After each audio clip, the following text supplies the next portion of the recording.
सादर जय श्री कृष्ण मित्रों आज आपको हम बताने जा रहे हैं षटतिला एकादशी की पुण्यदायिनी व्रत कथा पूजा विधि। इसका शुभ मुहूर्त, यह व्रत आपको किस विधि के साथ करना चाहिए जिससे कि आपकी मनोकामनाएं शीघ्र पूर्ण हों। तो मित्रों आप सभी का बहुत बहुत स्वागत है आपके अपने ही चैनल एस्ट्रो गुरुजी में। मित्रों यदि आपने अभी तक हमारे चैनल को सब्सक्राइब यदि नहीं किया हो तो अभी सब्सक्राइब कर लें और बेल आइकन को अवश्य दबाएं, जिससे हमारे अगले आने वाले नए वीडियो की नोटिफिकेशन सबसे पहले आपके पास पहुंचे। आप नित्य नई नई ज्ञानवर्धक जानकारियां व नित्य का राशिफल हमारे चैनल से प्राप्त करते रहें। तो एकादशी का व्रत यदि पूर्ण विधि विधान और श्रद्धा पूर्वक किया जाता है तो उसका संपूर्ण फल हमें प्राप्त होता है। तो सबसे पहले तो हम जानते हैं एकादशी का क्या महत्व होता है। तो सूत जी कहते हैं कि हे ऋषियों, द्वापर युग में धर्मराज युधिष्ठिर ने भगवान श्री कृष्ण से कहा कि हे सर्वेश्वर, एकादशी व्रत की विधि, महात्म्य एवं उससे प्राप्त होने वाले पुण्य लाभ, मनोवांछित फल आदि के बारे में सविस्तार बताने की कृपा करें। तब भगवान श्री कृष्ण ने कहा कि हे पांडव श्रेष्ठ, एकादशियां महान पुण्य लाभ व मनोवांछित फलों को देने वाली होती है। श्रेष्ठ ऋषि मुनियों को भी इसका अनुष्ठान यानी व्रत करना चाहिए। कुछ विशेष नक्षत्रों का योग होने पर यह तिथियां जया, विजया, जयंती, षटतिला, पापनाशिनी इन नामों से प्रसिद्ध हो जाती है। ये नाम एकादशियां सभी पापों का नाश करने वाली होती है, इसलिए संसारी मनुष्य को इनका व्रत अवश्य करना चाहिए। जब शुक्ल पक्ष की एकादशी को पुनर्वसु नक्षत्र हो तो वह उत्तम तिथि जया कहलाती है। विधि पूर्वक इसका व्रत करने से मनुष्य निश्चय ही पापों से मुक्त हो जाता है। जब शुक्ल पक्ष की द्वादशी को श्रवण नक्षत्र हो, उस उत्तम तिथि को विजया के नाम से जाना जाता है। मनुष्यों द्वारा इसमें किया हुआ दान और ब्राह्मण भोजन सहस्त्रों गुना फल देने वाला हो जाता है तथा हवन और उपवास तो सहस्त्र गुना से अधिक फल देने वाला होता है। जब शुक्ल पक्ष की द्वादशी को रोहिणी नक्षत्र हो और यह तिथि जयंती कहलाती है, यह सब पापों का नाश करने वाली होती है। इस तिथि को पूजित होने पर भगवान विष्णु निश्चय ही मनुष्य के सभी पापों को जला देते हैं। जब कभी शुक्ल पक्ष की द्वादशी को पुष्य नक्षत्र हो, उसे पापनाशिनी एकादशी कहते हैं। जो व्यक्ति 1 वर्ष तक प्रतिदिन तिल दान करता है तथा जो केवल पापनाशिनी एकादशी को उपवास करता है, उन दोनों का पुण्य समान हो जाता है। उस तिथि को व्रत करने पर भगवान विष्णु जी प्रसन्न हो जाते हैं। उस दिन प्रत्येक पुण्य कर्म का अनंत गुना फल माना जाता है। एकादशी का जो व्रत विधि पूर्वक करता है उसे अनंत गुना फलों की प्राप्ति होती है।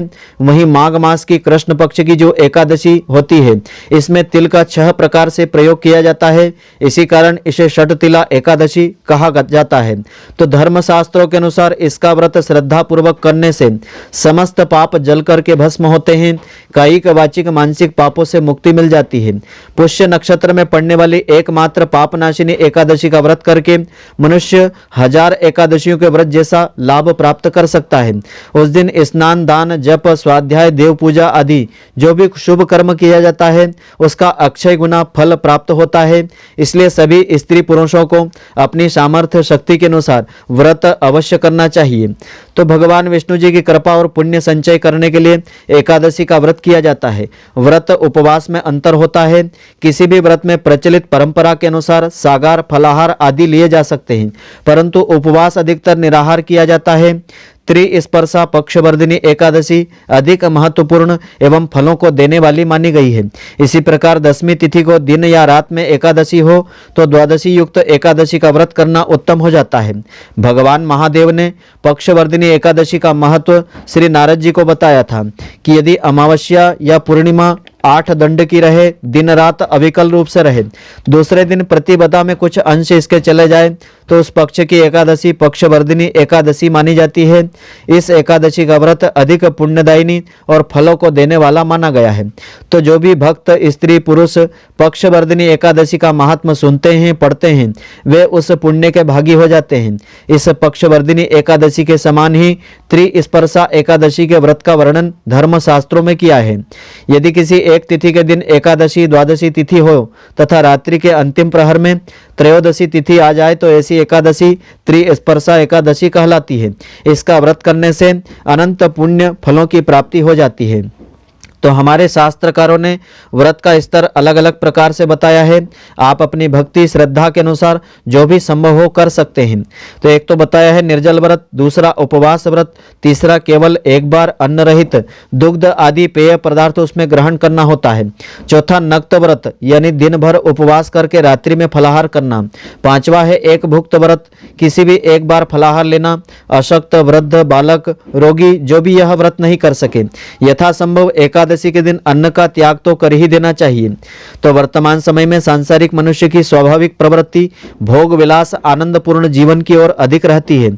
अतः इस मनोवृत्ति को सीमित रखते हुए सत्कर्म में ईश्वर आराधना में नियमित संलग्न रहना व्रतों का ध्येय हो जाता है। अपनी लगन परिश्रम ईमानदारी से दैनिक कार्यों को धर्म और कर्तव्य परायणता से करते रहना चाहिए।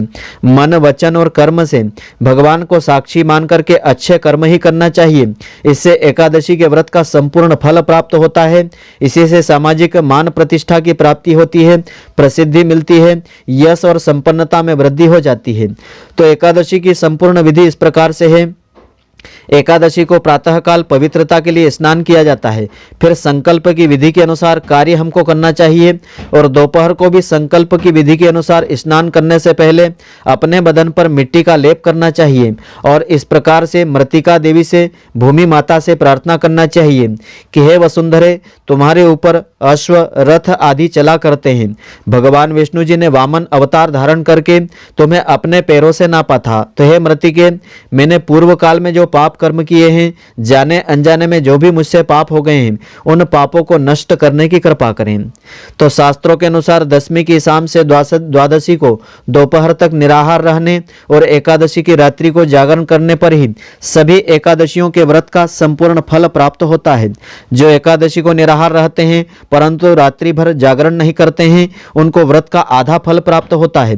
जो व्यक्ति एकादशी को एक समय फलाहार करते हैं और रात्रि जागरण नहीं करते हैं, उनको मात्र 1/4 फल प्राप्त होता है, जबकि एकादशी के दिन अन्न खाना पाप माना जाता है। व्रत रखने वाले स्त्री पुरुष को स्नान करने के बाद धूप दीप नैवेद्य से भगवान श्री हरि की पूजा करके रात्रि को दीपदान श्रद्धा पूर्वक करना चाहिए। यह सब कर्म काम क्रोध लोभ मोह को त्याग करके सत्कर्म भाव से करना चाहिए। इस दिन रात्रि को स्त्री से सहवास नहीं करना चाहिए, यानी कि ब्रह्मचर्य का पालन अवश्य करना चाहिए। मिथ्याभाषी यानी झूठ बोलने वाले को, चोर पाखंडी परिस्त्रीगामी को यह व्रत नहीं करना चाहिए। भक्ति युक्त होकर के रात्रि में इस दिन जागरण करें। अपनी भक्ति और श्रद्धा के अनुसार ब्राह्मणों को दान देना चाहिए। प्रणाम करके उनसे त्रुटियों के लिए क्षमा याचना करना चाहिए। जिस प्रकार कृष्ण पक्ष की एकादशी का व्रत किया जाता है, ठीक वैसा ही शुक्ल पक्ष की एकादशी का व्रत करना चाहिए। तो माघ माह के कृष्ण पक्ष की एकादशी को षटतिला एकादशी कहा जाता है। यह एकादशी इस वर्ष में 7 और 8 फरवरी दोनों दिवस से रहेगी। 10वीं तिथि का क्षय हो गया है, तो 7 फरवरी को एकादशी पूरे दिन रहते हुए 8 फरवरी को भी यह व्रत रहेगा। इसलिए स्मार्त मतावलंबी 7 फरवरी को यह व्रत करें और वैष्णव मतावलंबी 8 फरवरी को यह व्रत रखें। तो अपने नाम के अनुरूप षटतिला एकादशी के दिन तिल को 6 प्रकार से प्रयोग में लाया जाता है।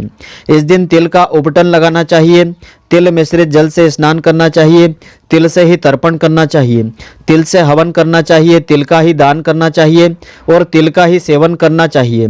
तो एकादशी के दिन भगवान विष्णु जी का तिल से ही आपको पूजन करना चाहिए।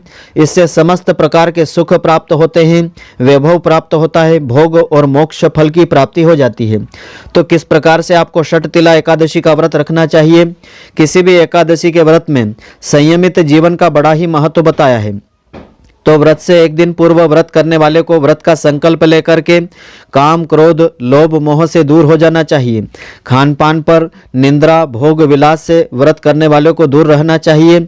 एकादशी के दिन सूर्योदय से पूर्व ब्रह्म मुहूर्त में उठ करके स्नान आदि से निवृत्त होकर के भगवान भुवन भास्कर को जल अर्पित करना चाहिए। पूजा स्थान में साफ सफाई करके स्वच्छ वस्त्र पहन करके नित्य क्रम के अनुसार आपको पूजन अर्चन करना चाहिए। फिर एक पटले के ऊपर भगवान विष्णु जी की मूर्ति या चित्र विराजित करना चाहिए। एकादशी व्रत का संकल्प लेना चाहिए और विधि विधान से पूजन करना चाहिए। विष्णु जी को तिल से बनी हुई मिठाई का नैवेद्य अर्पित करना चाहिए। उसमें तुलसी पत्र अवश्य चढ़ाना चाहिए। एकादशी व्रत की पुण्यदायिनी कथा को पढ़ना चाहिए अथवा सुनना चाहिए। इससे इस व्रत का संपूर्ण फल प्राप्त होता है। और एक मिट्टी या तांबे या कांसे के पात्र में तिल भर करके उसका भी पूजन आपको करना चाहिए। सुख सौभाग्य की कामना के साथ यह पात्र किसी भी योग्य ब्राह्मण को दान में देना चाहिए। दूसरे दिन द्वादशी के दिन इस व्रत का पारण आपको विधि पूर्वक कर लेना चाहिए। तो षटतिला एकादशी के लाभ इस प्रकार से होते हैं। इस एकादशी में तिल का प्रयोग किया जाता है। तिल स्वास्थ्यवर्धक मानी गई है। इससे शारीरिक आरोग्यता की प्राप्ति होती है, रोगों से मुक्ति मिलती है और आयु में भी वृद्धि हो जाती है। इस एकादशी के व्रत से संपूर्ण सुख सुविधाएं प्राप्त होती है। धन संपत्ति का अभाव दूर हो जाता है, आर्थिक संकट दूर होते हैं। इस व्रत को पति पत्नी को साथ में करने के निर्देश धर्म शास्त्रों में दिए हुए हैं। जोड़े सहित यह व्रत किया जाता है तो इसका अनंत गुना फल प्राप्त होता है। तो एकादशी व्रत का शुभ मुहूर्त इस प्रकार से रहेगा। एकादशी तिथि आरंभ होगी 7 फरवरी 2021 को प्रातःकाल 6:26 से। एकादशी तिथि पूर्ण होगी 8 फरवरी को, किंतु 8 फरवरी को भी यह व्रत वैष्णव संप्रदाय के द्वारा रखा जाएगा। यह व्रत 8 फरवरी को भी रखा जा सकता है। तो पारण का मुहूर्त 8 फरवरी को दोपहर 1:49 से 4:04 तक का समय रहेगा। और वैष्णव के लिए यह व्रत पारण का रहेगा शुभ मुहूर्त 9 फरवरी को प्रातःकाल 7:09 से। तो प्रातःकाल 9:18 का जो समय रहेगा, इस समय अवधि में आपको इस व्रत का पारण कर लेना चाहिए। तो इसकी पुण्यदायिनी व्रत कथा इस प्रकार से है। इस कथा को इस दिन श्रद्धापूर्वक श्रवण करने से भगवान श्री हरि की पूर्ण कृपा प्राप्त होती है। इस व्रत का भी संपूर्ण फल मिलता है। तो भगवान श्री कृष्ण जी कहते हैं कि हे राजन, माघ मास के कृष्ण पक्ष की जो एकादशी आती है वह षटतिला के नाम से जगत में प्रसिद्ध है, जो सब पापों का नाश करने वाली है। अब तुम षटतिला एकादशी पापहारिणी की कथा को सुनो, जिसका वर्णन श्रेष्ठ पुलस्त ऋषि ने दालभ्य ऋषि से किया था। दालभ्य ऋषि ने पूछा कि हे ब्रह्मन, मृत्यु लोक में जन्मे मनुष्य प्रायः अनेक पाप कर्म करते रहते हैं। पराये धन की चोरी तथा दूसरों की उन्नति को देख करके ईर्ष्या भी करते हैं। वे अनेक प्रकार के व्यसनों में पड़े रहते हैं। उनको नरक प्राप्त नहीं हो, इसका क्या उपाय होता है? वह कौन सा दान पुण्य कर्म होता है जिससे उनके सभी पाप नष्ट हो जाए? कृपा करके बताने की कृपा करें। पुलस्त ऋषि के कहने लगे कि हे ऋषिवर, आपने बहुत ही गंभीर प्रश्न पूछा है। इससे मानव मात्र का कल्याण होगा। तो माघ मास में भक्तों को चाहिए कि वे नहा धो करके पवित्र होकर के इंद्रियों का संयम में रखते हुए काम, क्रोध, अहंकार, लोभ, चुगली आदि बुराइयों को त्याग देवें। भगवान विष्णु जी का स्मरण करके जल से पैर धो करके भूमि पर पड़े हुए गोबर का संग्रहण करें। उसमें तिल और कपास मिला करके 108 पिंडिकाएं कंडे के उपले बनाएं। उन पिंडिकाओं से 108 बार हवन करना चाहिए। फिर माघ मास में जब आद्रा या मूल नक्षत्र आए तब कृष्ण पक्ष की एकादशी करने के लिए नियम ग्रहण करें। भली भांति स्नान आदि नित्य क्रियाओं से पवित्र होकर के शुद्ध भाव से श्री विष्णु जी की पूजा करें, व्रत को धारण करें। कोई भूल हो जाने पर श्री कृष्ण भगवान के नाम मंत्रों का उच्चारण करें व रात्रि को जागरण करें, हवन आदि करें। और उसके दूसरे दिन धूप, दीप, नैवेद्य, चंदन, अगरबत्ती, कर्पूर आदि सामग्री से शंख, चक्र, गदा, पद्म धारण करने वाले भगवान देव देवेश्वर श्री हरि की पूजा करें। श्री कृष्ण नाम का उच्चारण करते हुए कुंभड़े, नारियल अथवा बिजोरे के फल से भगवान का विधि पूर्वक पूजन करके अर्घ्य देवें और खिचड़ी का भोग लगावें। अन्य सब सामग्रियों के अभाव में 100 सुपारियों के द्वारा भी आप पूजन करें और अर्घ्य दे सकते हैं। अर्घ्य के मंत्र का भावार्थ इस प्रकार से आपको करना चाहिए कि हे सच्चिदानंद स्वरूप श्री कृष्ण, आप बहुत ही दयालु हैं। हम आश्रयहीन जीवों के आप आश्रयदाता बने। हम संसार सागर में डूबे रहे हैं। आप हम सब पर प्रसन्न होकर के उपकार कीजिए। हे कमल नयन, आपको बारंबार प्रणाम करते हैं। हे जगतपते, आप लक्ष्मी जी के साथ मेरे द्वारा दिए गए अर्घ्य को स्वीकार करें। इस प्रकार अर्घ्य देते हुए इसका उच्चारण आप करें। इसके बाद ब्राह्मण की पूजा करें, उसे जल का घड़ा, कुंभ आदि का दान देवें। साथ ही छाता, जूता, वस्त्र आदि भी दान में देवें। दान करते समय ऐसा कहें कि इस दान से भगवान श्री कृष्ण मुझ पर प्रसन्न हो जाएं। अपनी शक्ति के अनुसार श्रेष्ठ ब्राह्मण को काली गौदान, तिल से भरा हुआ पात्र भी दान कर सकते हैं।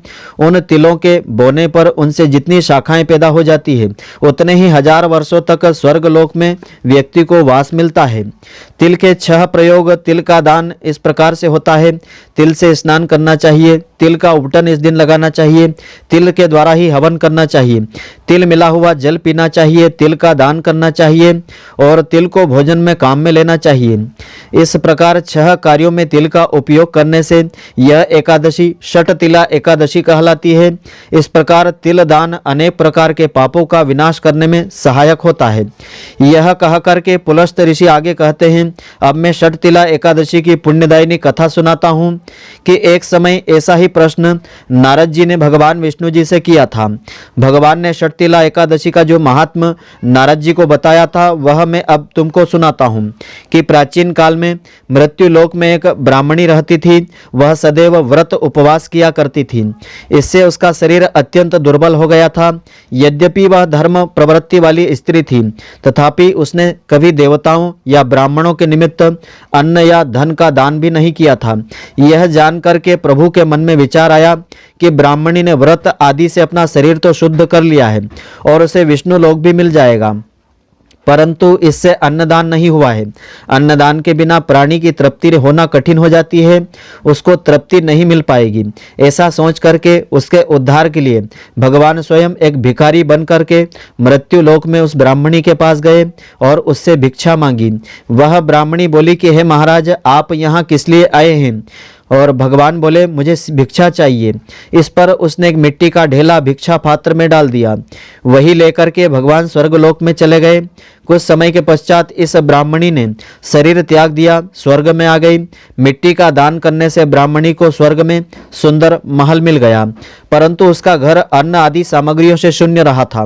वह ब्राह्मणी घबरा करके भगवान के पास आई और कहने लगी कि हे भगवान, मैंने अनेकों व्रत आदि से आपकी पूजा अर्चना की है, परंतु फिर भी मेरे घर में अन्न आदि कुछ भी नहीं है। इसका क्या कारण है, बताने की कृपा करें।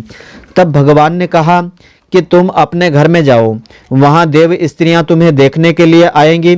तुम उनसे षट तिला एकादशी का पुण्य और विधि सुन लेना, तब अपने घर के द्वार खोलना। भगवान के वचन सुनकर के वह अपने घर गई।